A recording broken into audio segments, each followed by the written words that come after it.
dont va parler Christian Bibolet. Donc c'est dans Matthieu 3, chapitres 1 à 12.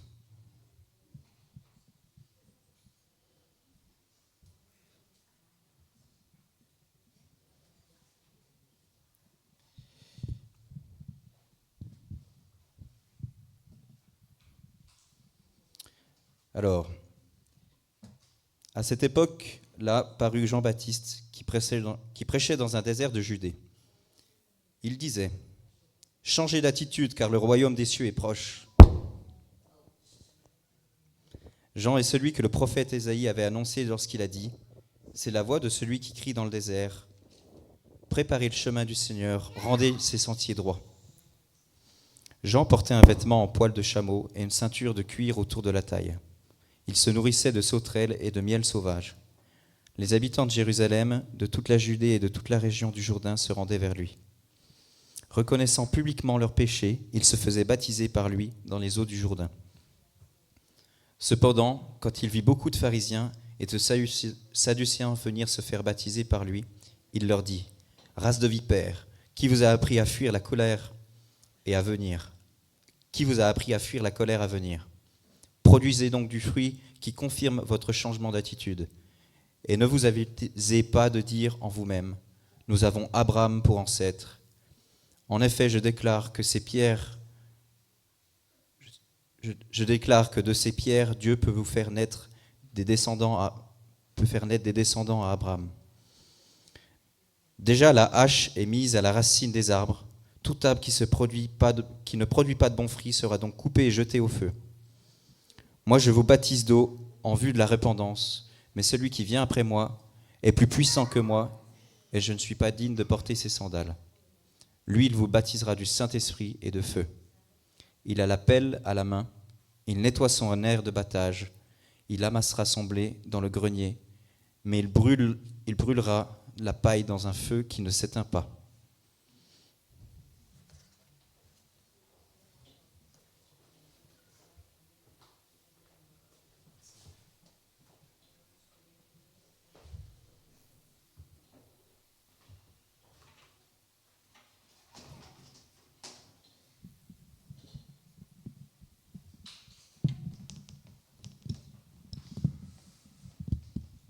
Ça va pour la sono comme ça ?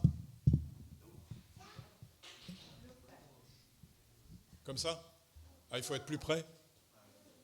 Oui.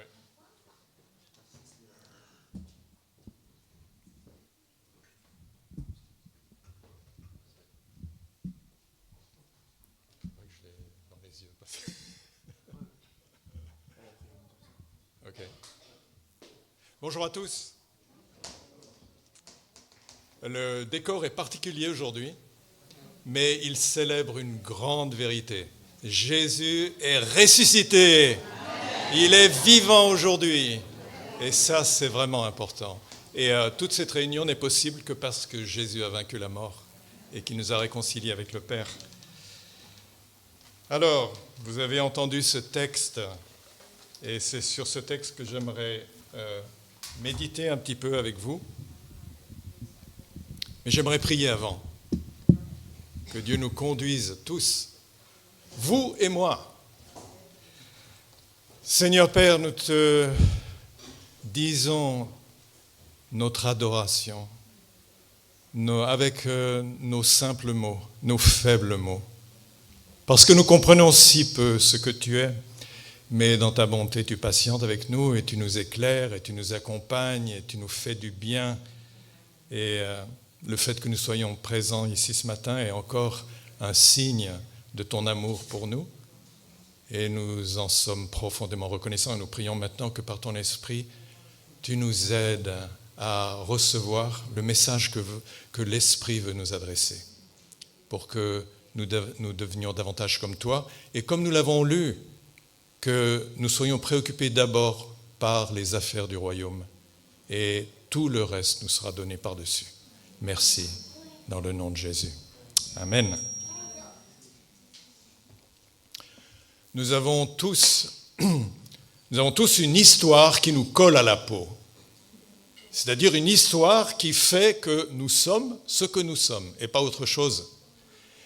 Et quand je dis histoire, il s'agit d'histoire personnelle avec tout ce que nous avons vécu, d'histoire familiale, d'histoire nationale parce que nous appartenons à un peuple qui a une histoire et qui nous conditionne, et puis aussi d'histoire religieuse parce que nous appartenons à l'Église et l'Église a une histoire. Et tout cela, ça nous façonne. Et il y a une question qui se pose à nous, c'est est-ce que nous sommes destinés à rester le produit de notre passé, ou bien est-ce que nous sommes destinés à devenir autre chose que simplement le produit de notre passé? Si nous regardons vers le bas, vers ce que le monde pense, nous allons rester absolument ce que nous sommes. Si nous regardons en haut, nous avons l'espoir de devenir quelque chose d'autre qu'une simple répétition de notre passé. Et ça, c'est exactement l'espoir que Jean-Baptiste représente pour nous. Pour lui, il y avait un poids de l'histoire absolument énorme sur lui. Parce qu'il faut se souvenir que Jean-Baptiste est né dans un peuple qui a été, pendant 430 ans, esclave en Égypte. Moïse l'a fait sortir de là. Ensuite, il a passé une quarantaine d'années qui ont été des années d'errance et des années de discipline aussi, dans 40 années dans le désert. Ensuite, Josué les a fait entrer dans le pays de Canaan, mais la conquête a été partielle. Et puis, Josué est mort, les Israélites ont très rapidement oublié leur Dieu. Et ça les a exposés aux attaques de leurs ennemis, qui leur ont causé beaucoup de misère. Et donc Dieu, dans sa compassion, leur a envoyé des juges, et puis ensuite il leur a donné des rois. Mais jamais le cycle libération, prospérité nationale, déclin et à nouveau oppression des peuples environnants n'a cessé. Le peuple souffrait d'une incapacité apparemment incurable à rester fidèle à Dieu. Et cela, ça a attiré, on le voit dans l'histoire d'Israël, beaucoup de malheurs. Le grand malheur qui a frappé les tribus du Nord, c'est qu'en 722, toutes les 10 tribus ont été déportées par les Assyriens, qui ont remplacé cette population par des étrangers, des non-juifs, ce qui a donné plus tard les Samaritains. Et puis, pour Juda, un peu plus d'un siècle plus tard, et pendant une quinzaine d'années, les Babyloniens ont procédé à 3 vagues de déportation de la population de Jérusalem et de Juda en Babylonie. Et c'est seulement 70 ans plus tard que Cyrus, le roi médo-perse, a permis à ceux qui le voulaient de retourner à Juda. Et c'est comme ça que 40 000 déportés sont rentrés chez eux sous la conduite de leur chef, Zorobabel, et du grand prêtre Josué. Et là, avec beaucoup de difficultés, et surtout avec le soutien des prophètes Agé et Zacharie, les hommes de Juda, la population de Juda, a réussi à reconstruire le temple. Mais c'est seulement 60 ans plus tard que Néhémie est venu et qu'il a restauré le système de défense de la ville, c'est-à-dire qu'il a restauré les murailles et qu'il a fait réparer les portes de la ville. Et donc Néhémie, comme Esdras d'ailleurs une quinzaine d'années avant lui, a aussi promu des réformes morales du peuple. Mais il a suffi de quelques années d'absence pour que tout le travail soit à refaire. Et donc on voit que ce peuple fait preuve d'une infidélité désespérante vis-à-vis de Dieu. Il n'arrive pas à rester fidèle à Dieu. Et pourtant, il y a toujours eu une lueur d'espoir qui est restée allumée pour ce peuple. Les prophètes des plus anciens, jusqu'à Malachie, le dernier des prophètes, au 5e siècle avant Jésus-Christ, ont annoncé qu'un descendant de David libérerait son peuple de toute oppression. Et le mystère incroyable, c'est que ce peuple d'Israël, avec toute son infidélité, avec la domination des Assyriens, des Babyloniens, des Grecs et puis des Romains. Malgré toutes ces oppressions, ils sont restés dans l'attente, en tout cas certains d'entre eux, ils sont restés dans l'attente de la venue de ce libérateur. Et puis voilà qu'un jour, alors que Ponce Pilate est gouverneur de Judée, il y a un homme qui se met à prêcher dans le désert de Judée. Et qu'est-ce que cet homme dit ? Il se met à prêcher, il dit à ce peuple, changez, c'est-à-dire repentez-vous, prenez conscience de ce qui vous sépare de votre Dieu, prenez conscience de ce qui vous rend infidèle à ce Dieu, et exprimez vos regrets, confessez à votre Dieu votre état de faiblesse spirituelle, car le royaume des cieux est proche. Et c'est comme ça que Jean-Baptiste a fait son entrée dans l'histoire du peuple d'Israël. Et ce message a envoyé une onde de choc qui a été ressentie dans tout le pays. À cause de ce message où il appelait les gens à reconnaître leur état de péché. Je ne sais pas si vous avez déjà essayé de convaincre quelqu'un de changer d'attitude. Si vous avez des enfants, vous avez probablement essayé. Et vous savez avec quel résultat. Mais parfois, même quand vous réussissez à convaincre des gens de changer d'attitude, c'est eux qui ont un problème à se convaincre qu'ils doivent vraiment changer d'attitude, qu'ils doivent continuer à être différents. Alors, la question qu'on peut se poser, c'est comment expliquer que le peuple d'Israël ait pris au sérieux ce message de Jean-Baptiste ? Comment se fait-il que des gens soient venus de toute la Judée, de Jérusalem, des régions riveraines du Jourdain pour se faire baptiser pour lui ? Eh bien, l'évangile de Matthieu nous donne quelques indices pour comprendre comment se fait-il que Jean-Baptiste ait eu un tel impact sur le peuple d'Israël. La première raison que Matthieu nous donne, c'est le motif de la prédication de Jean-Baptiste. Il ne se contente pas de crier au peuple « Repentez-vous ». Il annonce qu'un âge nouveau arrive. Il leur dit « Le règne des cieux s'est approché de vous ». Et le règne des cieux, c'est le règne de Dieu, le règne de justice, le règne d'amour de Dieu qui veut embrasser ce peuple, qui veut accueillir ce peuple. Et Jean-Baptiste dit en quelque sorte au peuple, si Dieu s'est approché de nous, ça exige de nous que nous changions. Après des siècles d'attente, Dieu a enfin envoyé celui qu'il a promis. Et c'est vers lui, c'est vers cette promesse que je vous demande de vous préparer à vous approcher. Ça, c'est une des raisons pour lesquelles le message de Jean-Baptiste a eu un tel impact sur la population. Mais il y a aussi que la venue de Jean-Baptiste était annoncée. Matthieu le dit dans son évangile. Ésaïe, 700 ans avant, a annoncé non seulement la venue de Jésus, mais aussi la venue du précurseur de Jésus. Alors ça, peut-être que beaucoup dans la foule ne le savaient pas, mais en tout cas, les gens de la foule, en entendant, en écoutant Jean-Baptiste, ont été convaincus. C'est un véritable prophète de Dieu. Et c'est par lui que nous voulons être baptisés.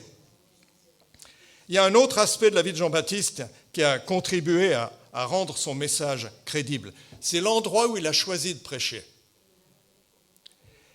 Il prêche loin du bruit, de l'agitation, des querelles qui caractérisent Jérusalem. Il a choisi de prêcher près du Jourdain, pas seulement parce qu'il a besoin d'eau pour baptiser, mais parce que c'est une façon en quelque sorte de soustraire le peuple à l'influence très puissante que les pharisiens exerçaient sur le peuple. Et pour préparer ce peuple, il l'entraîne à l'écart, de manière à ce que ce peuple ne soit le moins possible distrait et qu'il puisse entendre la voix de l'Esprit qui s'adresse à lui. Il veut préparer le peuple de cette manière à comprendre qu'il il y a un bouleversement spirituel profond qui se prépare. Et que ce bouleversement profond ne va pas venir du temple, mais va venir de quelqu'un qui est plus puissant que le temple. Une autre raison qui a donné au message de Jean-Baptiste un tel impact, c'est le genre d'homme qu'il était. Matthieu nous dit « Jean portait un vêtement de poil de chameau maintenu autour de la taille par une ceinture de cuir. Il se nourrissait de sauterelles et de miel sauvage. » Alors Dieu aime, c'est sa méthode préférée. Dieu transmet son message en utilisant des hommes et des femmes pour cela. Mais pour entrer dans la mission de Dieu, ça nécessite souvent des adaptations personnelles. Et là, Jean-Baptiste illustre cela de manière parfaite, parce que sa mission l'a entraîné loin des villes où il aurait pu mener une vie confortable. Et puis là, pour les besoins de sa mission, il s'accommode d'une vie rustique dans une région qui est quasiment déserte, où il n'y a pas beaucoup de population, il n'y a pas beaucoup d'activités. Sa nourriture se réduit à ce que la région produit, des sauterelles, du miel sauvage. Il est habillé d'un vêtement en poil de chameau. Généralement, les gens portaient des vêtements en poil de laine. Le poil de chameau, c'était pour les pauvres. Il a une ceinture de cuir. Il devait faire vraiment pâle figure comparé aux prêtres et aux lévites que les gens rencontraient à Jérusalem ou même par rapport aux pharisiens. Mais c'est lui que le peuple voulait écouter. Et la question qu'on peut se poser, c'est est-ce que c'est notre manière de vivre la foi et de vivre pour le message de Dieu? Est-ce qu'on est prêt à s'adapter et à avoir cette ferveur de Jean-Baptiste, renoncer aux choses de manière à être totalement libre pour annoncer ce message? Jean-Baptiste, c'était le genre de personne qui pouvait renoncer à tout parce qu'il avait compris l'importance du message. Celui qui vient après lui, c'est celui qui apporte le salut aux hommes. Celui qui vient après lui, c'est lui qui va racheter non seulement son peuple, mais toute la création et tout l'univers. Et pour cela, Jean-Baptiste, il est prêt à se donner totalement et à brûler pour ce message. Donc ce n'est pas étonnant que tellement de gens soient venus vers Jean-Baptiste pour se faire baptiser par lui en signe de confession et de pardon de leurs péchés. Mais il y a une autre raison qui a donné à son message un grand pouvoir de conviction.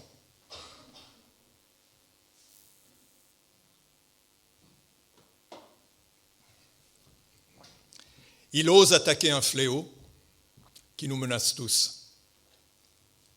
Lorsqu'il voit les pharisiens et les sadducéens arriver en nombre au Jourdain pour se faire baptiser par lui, il les apostrophe d'une manière absolument presque brutale, parce qu'il leur dit « espèce de vipère ». Et le terme vipère, ça désigne un homme méchant, tortueux, malfaisant. Voilà comment il s'adresse à ces pharisiens et sadducéens. Espèce de vipère, qui vous a enseigné à fuir la colère du Dieu qui va se manifester.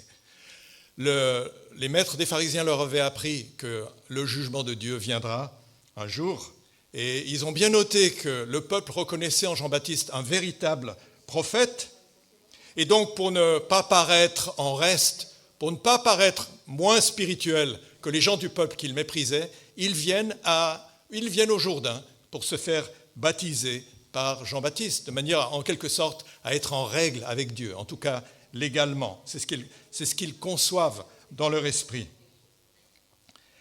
Mais Jean-Baptiste, au lieu de les laisser manœuvrer, manigancer ces choses dans leur esprit, il poursuit, il dénonce publiquement, c'est toujours un risque, il dénonce publiquement l'hypocrisie, leur hypocrisie.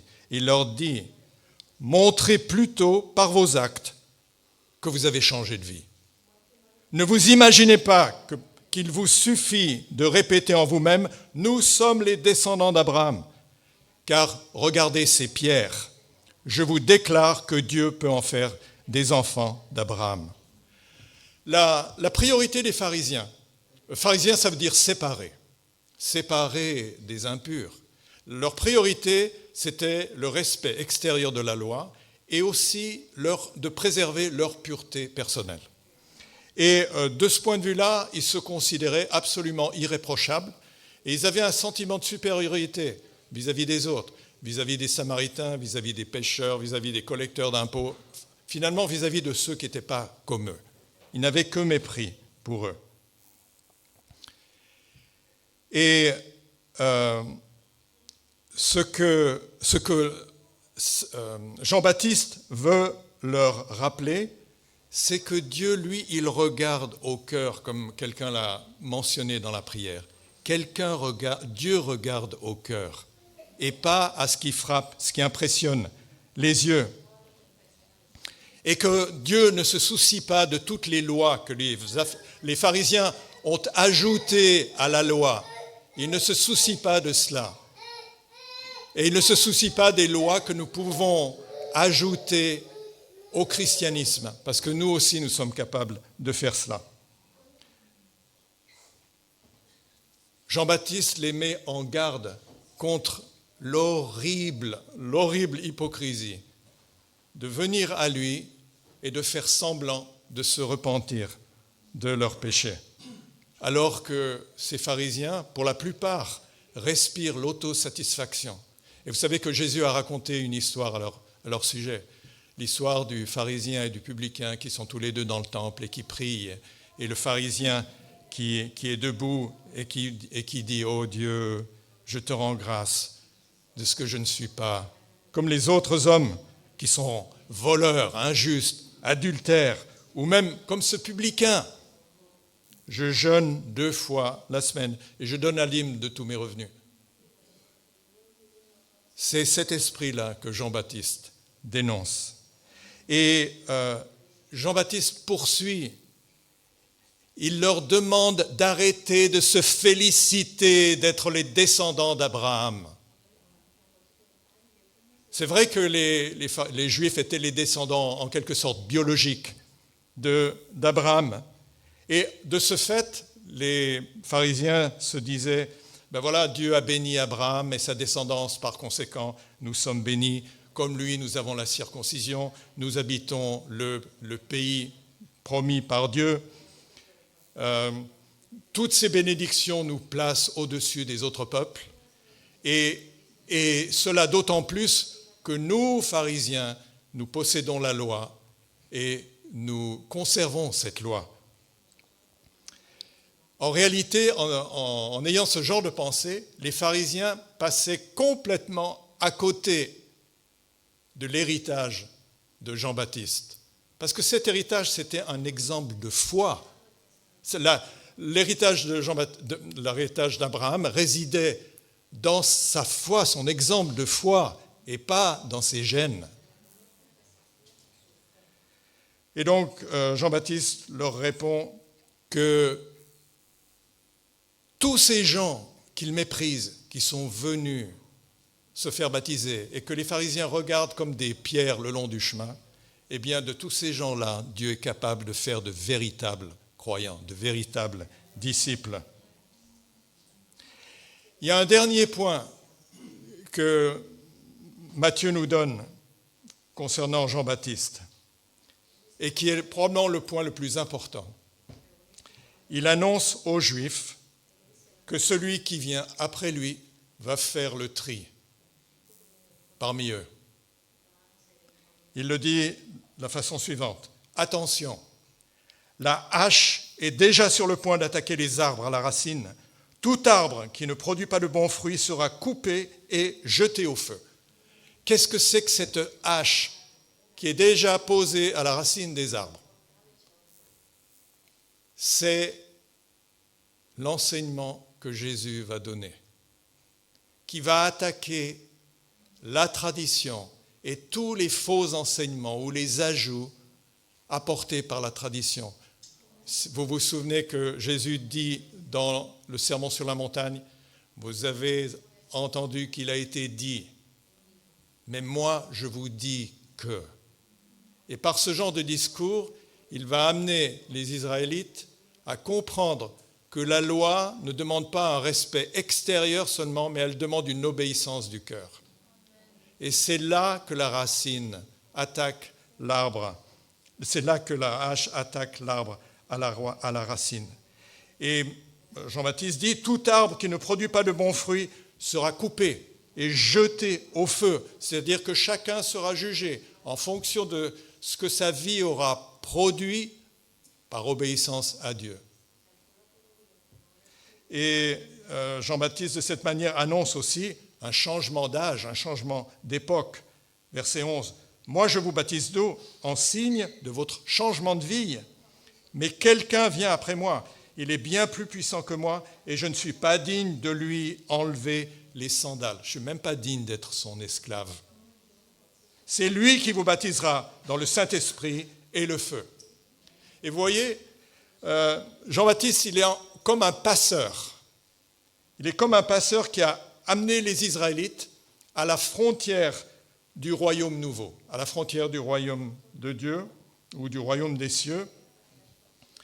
Et ceux qui se font baptiser en reconnaissance de leurs péchés, ils sont là à la porte du royaume. Ils sont là en face de celui que Jean-Baptiste a présenté comme plus puissant que lui. Et ceux qui croiront à ce Messie, eh bien, ils seront introduits, accueillis dans ce royaume des cieux, ce nouvel âge, dont le baptême de l'Esprit et le baptême de feu sera le signe. Le baptême de l'Esprit comme manifestation de la vie nouvelle et le feu comme signe de la puissance purificatrice, sanctifiante de l'Esprit en ces personnes.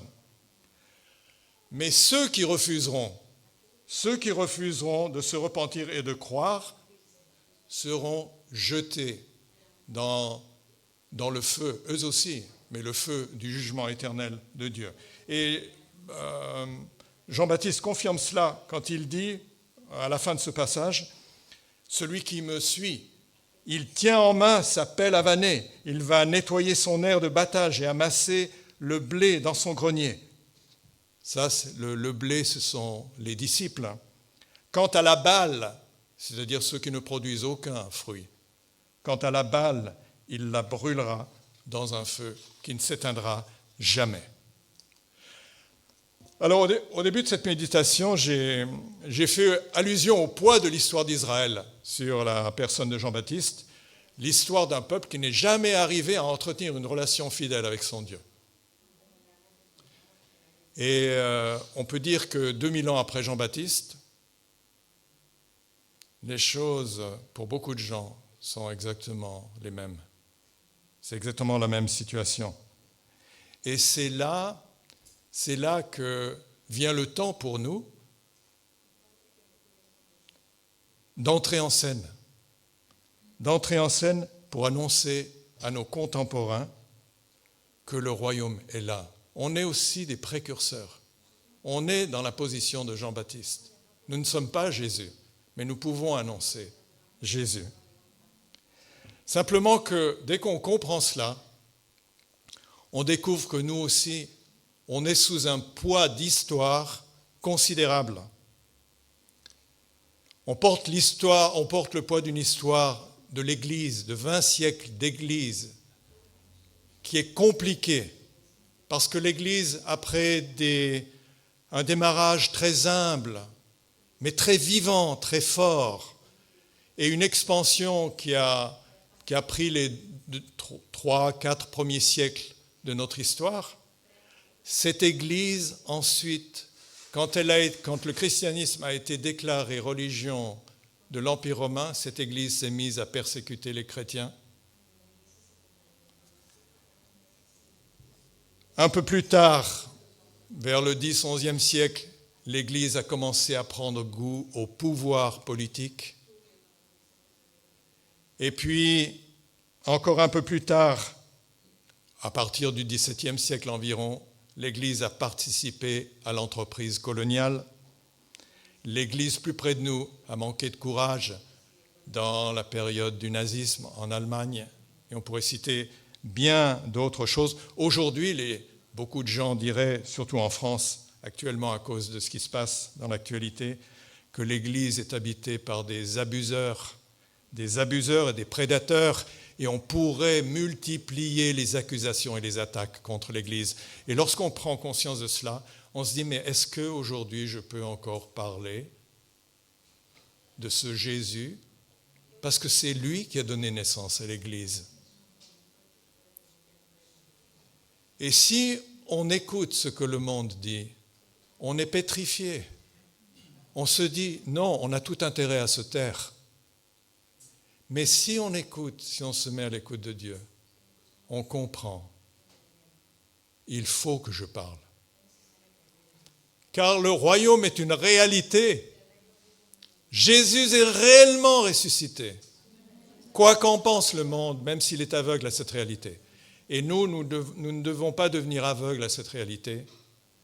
Les événements, toutes les accusations négatives ne doivent pas nous cacher cette réalité. Jésus est venu et a introduit le royaume des cieux parmi nous.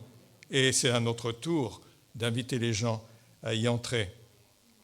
Alors, qu'est-ce que cela implique pour nous? Eh bien, ça implique que nous entrions dans notre rôle de précurseur ou de passeur. Et que, comme Jean-Baptiste l'a fait avec les gens de son époque, nous nous adressions aux gens de la nôtre qui sont confus, qui sont désillusionnés, qui sont égarés et qui, à cause de cela, sont tentés par toutes sortes de propositions religieuses, le bouddhisme, le reiki, l'islam et le chamanisme et bien d'autres choses. Alors, si nous comprenons que c'est notre appel, notre vocation, eh bien, l'exemple de Jean-Baptiste a 2-3 choses à nous enseigner. D'abord, notre message. Quel doit être notre message aujourd'hui? Jean-Baptiste, il criait, nous dit Matthieu, il criait « Repentez-vous, car le règne des cieux est proche ». Est-ce que ça signifie qu'il faut que nous allions sur la plaine de Plainpalais ou sur la place de la Gare et que nous interpellions les gens en disant « Repentez-vous, car le royaume des cieux est proche ». Je pense qu'en citant cela, en citant ces paroles, Matthieu ne donne pas le discours mot pour mot de Jésus. Il donne la substance. Il donne la substance du message. Parce que Jean-Baptiste, il a certainement très bien compris qu'il ne pouvait pas simplement crier aux gens « Repentez-vous ». Il fallait qu'il leur annonce la réalité du royaume des cieux. Et c'est ce que nous avons besoin de faire aujourd'hui. Nous pouvons aller dans la rue, mais nous ne pouvons pas commencer à demander aux gens de se repentir. Parce qu'ils vont se dire « Repentir de quoi ? Je n'ai rien dont je puisse me repentir. » Il faut leur parler de la vie véritable. Il faut qu'ils puissent goûter à la vie véritable qui est en vous.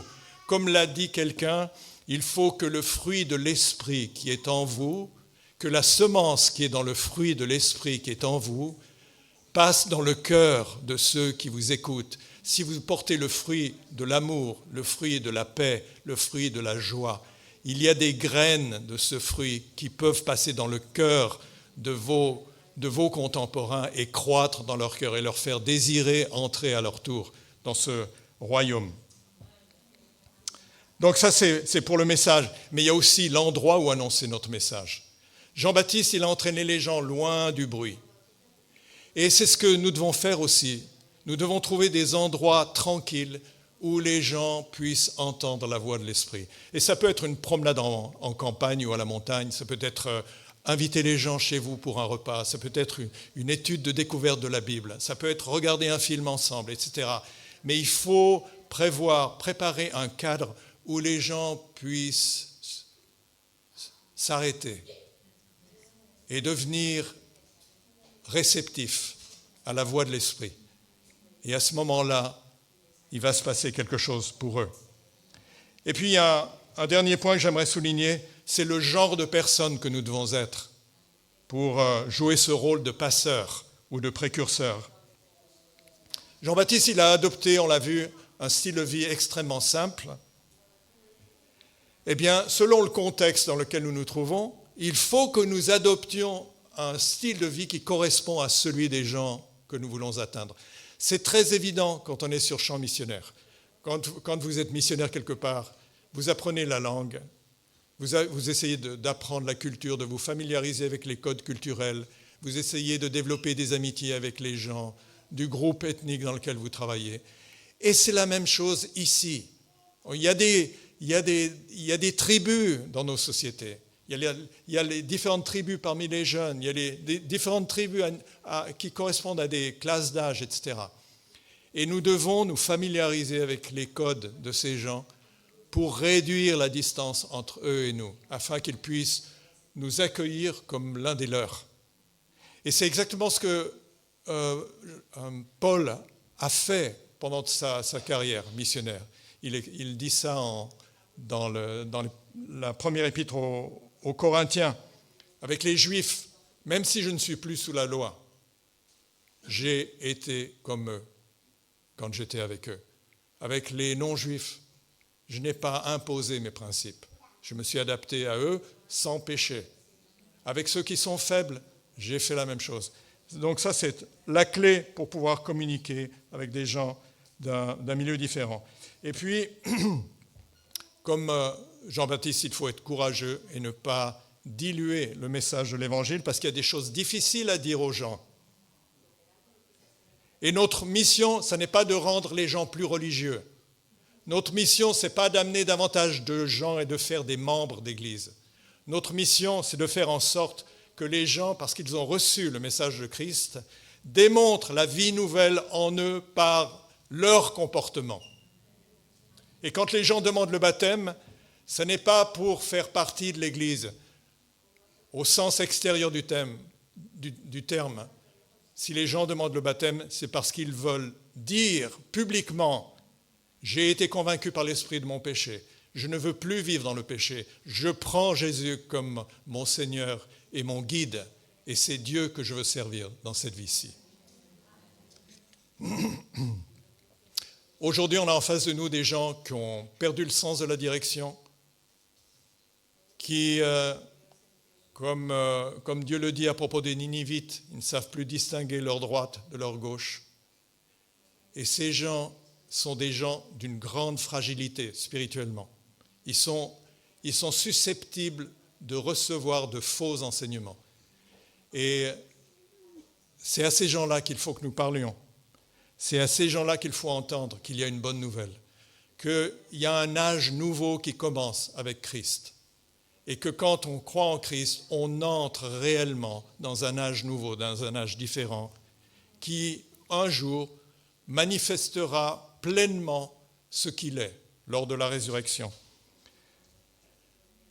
Les gens ont besoin d'entendre et de voir et de goûter à ce que la vie conduite par l'Esprit de Dieu produit en nous. Et ce sera pour eux le seul élément qui puisse les convaincre de se détacher du monde pour s'attacher à Christ. Voilà, je voudrais conclure ici. Si ce message vous a parlé, et je vais demander à Myriam de venir, si Dieu vous a dit quelque chose pendant ce message, je vous invite, dans un moment de silence, à lui répondre individuellement dans le secret de votre cœur. Parlez à Dieu en fonction de ce que vous avez entendu, ce qui vous a touché, ce qui a été important pour vous. Et si certains d'entre vous souhaitent à la fin que quelqu'un prie pour eux, vous pouvez vous approcher de moi. Il n'y a pas Christian, mais il y a Myriam, il y a différentes personnes qui pourraient prier pour vous. Voilà. Alors prenons un temps de silence, de repos devant Dieu pour lui donner notre réponse.